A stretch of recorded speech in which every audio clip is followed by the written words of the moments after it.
For we would owe no man nothing but to love him, as you loved us.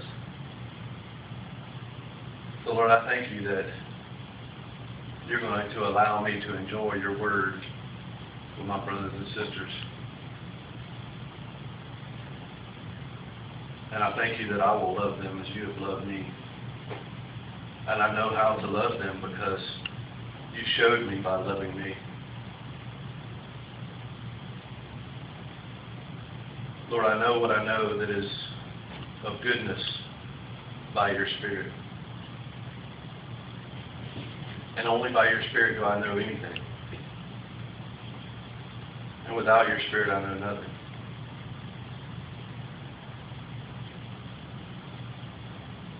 Thank you, Father.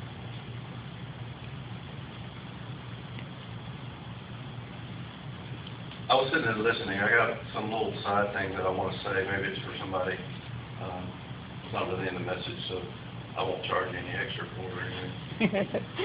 But I've heard a lot lately. I was hearing in my spirit about trials grow your faith. No, they don't.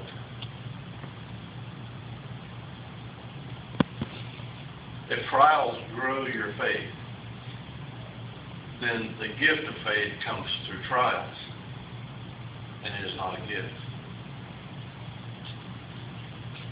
Trials try the faith that you already have, that has been given to you, to prove the goodness of what the Father has already given you.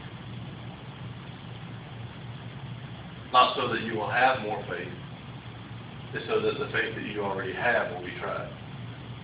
Or it's not a gift. And faith is a gift. So if you're being tried, and you know that the faith is already there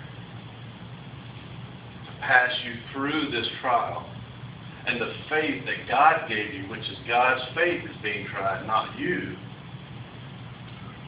then we can go through these trials in comfort and in joy. Like when they were throwing rocks at Philip, like when they were hanging Jesus on a tree. The joy set before him. So I've been hearing a lot lately. Maybe it's just me, maybe this is just for me, and that's fine. If this is for me, hallelujah, I need it. But you don't grow faith through trials. The faith you already have is tried in trials. And the goodness that God has given you is proven through those trials. The power of God and the glory of God was proven in Jesus when he got back up.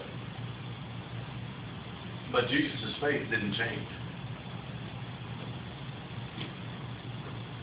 But he was tried. He was put on trial and condemned innocent and hung and died and rose again, was glorified, but his faith never changed. So your faith is a gift. The trial comes to you. Seasons, recognize the seasons. Look at the seasons. When you see these things coming, rejoice in them because you know already that the Father has given you the gift of faith to pass through these trials that are coming because you're his children. The title of my message is, You Know Things You Don't Know You Know.